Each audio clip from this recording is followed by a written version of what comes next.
ಭಾಗದ ರೈತರಿಗೆ ಉದ್ದೇಶಿಸಿ ಹೇಳ್ತೀನಿ, ಇದು ಮನುಷ್ಯನ ಪ್ರಾಣಕ್ಕಿಂತ ಅಮೂಲ್ಯವಾದ ಪ್ರಾಣ ಮನುಷ್ಯಂದು. ಸಾಲ ಇರುತ್ತೆ, ಇನ್ನೊಂದಾಗುತ್ತೆ. ಅದಕ್ಕಾಗಿ ಪ್ರಾಣ ಕಳ್ಕೊಂಡ್ರೆ ಯಾರೂ ಬರಲ್ಲ ನಮಗೆ. ಈ ಸತ್ತವ್ರ ಮನೆಗೆ ಯಾರು ಕೆಟ್ಟ ಅಂದರೆ ಸತ್ತವನು ಕೆಟ್ಟ ಅಷ್ಟೇ. ಸೊ ಹಂಗಾಗಿ ದಯವಿಟ್ಟು ಇಲ್ಲಿರೋ ಈ ರೈತರಿಗೆಲ್ಲ ಹೇಳ್ತೀನಿ, ಸಾಲ ಇರುತ್ತೆ, ಸಾಲ ಮಾಡೋದಕ್ಕೆ ಮುಂಚೆನೇ ನೀವು ಸ್ವಲ್ಪ ಎಚ್ಚರದಿಂದ ಇರಬೇಕು. ಒಂದು ವೇಳೆ ಸಾಲ ಮಾಡಿದ್ದಾದಮೇಲೆ ಏನೋ ಒಂದು ಆಗುತ್ತೆ, ಸ್ವಲ್ಪ ಧೈರ್ಯಗೆಡದೆ ಧೈರ್ಯದಿಂದ ಇದ್ದರೆ ಖಂಡಿತ ಒಂದಲ್ಲ ಒಂದು ರೀತಿಯಲ್ಲಿ ದೇವರು ನಮ್ಮ ಸಹಾಯಕ್ಕೆ ಬರ್ತಾನೆ, ಏನೋ ಒಂದು ಆಗುತ್ತೆ. ಸೊ ಹಂಗಾಗಿ ರೈತರಿಗೆಲ್ಲರಿಗೂ ನಾನು ಕೈ ಮುಗಿದು ವಿನಂತಿ ಮಾಡ್ತೀನಿ, ದಯವಿಟ್ಟು ಯಾರೂ ಕೂಡ ಇಂಥ ದುಸ್ಸಾಹಸಕ್ಕೆ ಕೈ ಹಾಕಬೇಡಿ. ಈಗ ಅವನಿಗಿಬ್ಬರು ಮಕ್ಕಳು, ಆ ಮಹೇಶ್ ಕುಟುಂಬ, ಅವ್ರ ಸಣ್ಣ ಮಕ್ಕಳು ಇನ್ನೂ ಅವು ಬೆಳೆದಿಲ್ಲ, ಅವ್ರ ಅಮ್ಮ ತಾಯಿಗೆ ಆರೋಗ್ಯ ಸರಿ ಇಲ್ಲ, ತಮ್ಮ ಒಬ್ಬನೇ ಇರೋದು. ಸೊ ಇಂಥ ಸಂದರ್ಭದಲ್ಲಿ ಖಂಡಿತ ಯಾರೂ ಕೂಡ ರೈತರು ಈ ರೀತಿ ಇದಕ್ಕೆ ಕೈ ಹಾಕಬೇಡಿ, ಏನೇ ಆಗಲಿ. ಅದು ಬೇರೆ ಯಾವುದೇ ಕಾರಣ ಇರಲಿ, ಯಾರೂ ಕೂಡ ಇದಕ್ಕೆ ಕೈ ಹಾಕಬಾರ್ದು. ಸೊ ನಾವೆಲ್ಲ ಇದ್ದೀವಿ, ನಮಗೆ ಜವಾಬ್ದಾರಿ ಇದೆ ಜನಪ್ರತಿನಿಧಿಗಳಿಗೆ, ಸರ್ಕಾರ ಅಂತ ಇದೆ. ಸೊ ರೈತರಿಗೆ ಸಹಾಯಕ್ಕೆ ಬರೋಕ್ಕೆ ಅವ್ರು ಸೂಸೈಡ್ ಮಾಡಿಕೊಂಡೇ ಪರಿಹಾರ ತೊಗೋಬೇಕು ಅಂತ ಏನಿಲ್ಲ. ಯಾವ ರೈತ ಕೂಡ ಪರಿಹಾರಕ್ಕಾಗಿ ಸೂಸೈಡ್ ಮಾಡ್ಕೊಳಲ್ಲ, ಯಾರೋ ಲಘುವಾಗಿ ಮಾತಾಡ್ಬೋದು. ಅಂಥವೆಲ್ಲ ಮಾತುಗಳನ್ನು ನಿಲ್ಲಿಸಬೇಕು. ಒಂದು ಪ್ರಾಣಕ್ಕೆ ದೊಡ್ಡ ಬೆಲೆ ಇದೆ. ಸೊ ಆ ಕಾರಣಕ್ಕಾಗಿ ದಯವಿಟ್ಟು ಇಲ್ಲಿರೋರು ಎಲ್ಲರಿಗೂ ಹೇಳೋದು, ಯಾವುದೇ ಕಾರಣಕ್ಕೂ ನಿಮ್ಮೂರಿನಲ್ಲಿ ಯಾರಾದರೂ ಕಷ್ಟದಾಗಿದ್ದಾರೆ ಅಂದರೆ ಒಂದು ಒಳ್ಳೆ ಮಾತಾಡಿ ಅವನಿಗೆ ಧೈರ್ಯ ತುಂಬುವಂಥ ಕೆಲಸ ಮಾಡಬೇಕು ನಾವು.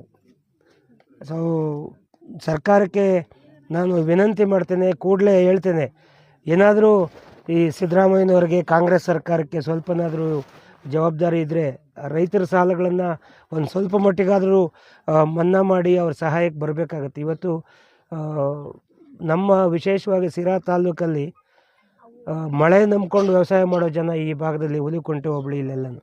ಸೊ ಎಲ್ಲ ಕಡೆ ಮಳೆ ಆದರೂ ಇಲ್ಲಿ ಮಳೆ ಸರಿಯಾಗಿ ಆಗಲ್ಲ.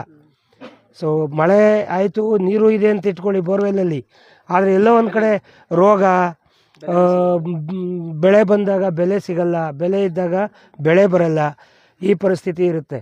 ಹಾಗಾಗಿ ಸರ್ಕಾರಗಳು ಮತ್ತು ಇಲ್ಲಿರ್ತಕ್ಕಂಥ ಅಧಿಕಾರಿಗಳು ಕೂಡ ಅಷ್ಟೇ ಸ್ವಲ್ಪ ಜವಾಬ್ದಾರಿಯಿಂದ ಕೆಲಸ ಮಾಡಬೇಕಾಗತ್ತೆ.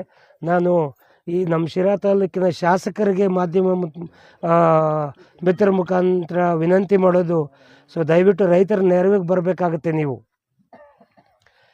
ಸರ್ಕಾರ ನಿಮ್ಮದಿದೆ, ಕಾಂಗ್ರೆಸ್ ಸರ್ಕಾರ ರಾಜ್ಯದಲ್ಲಿ ರಾಜ್ಯಭಾರ ಮಾಡ್ತಾ ಇದೆ. ಹಾಗಾಗಿ ಈ ರೈತರಿಗೊಂದು ಯಾವುದೇ ಕಾರಣ ಇರಲಿ, ಒಂದು ಸೂಕ್ತವಾದ ಪರಿಹಾರ ಸಿಗಬೇಕು. ಮುಂದೆ ಯಾವ ರೈತರು ಕೂಡ ಈ ರೀತಿ ಸಂಕಷ್ಟಕ್ಕೆ ಒಳಗಾಗಬಾರ್ದು.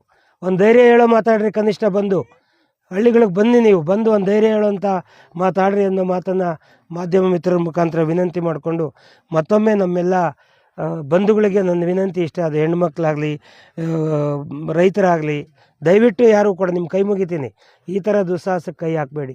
ಪ್ರಾಣ ಎಲ್ಲರದು ಒಂದೇ, ಬಡವರದಾದರೂ ಒಂದೇ, ಶ್ರೀಮಂತರದಾದರೂ ಒಂದೇ. ಸೊ ನಮಗೆ ಎಲ್ಲ ಒಂದು ಕಡೆ ಜೀವನ ಮುಖ್ಯ. ಆ ಮುಂದಿನ ಪೀಳಿಗೆ, ಆ ಮಕ್ಕಳೇನಿದ್ದಾವೆ ಅವ್ರನ್ನ ಯಾರು ನೋಡ್ಕೋತಾರೆ? ಈಗ ಎಷ್ಟು ದಿವಸ ಅಂತ ಬೇರೆಯವ್ರು ನೋಡ್ಕೊಳ್ಳೋಕ್ಕಾಗುತ್ತೆ?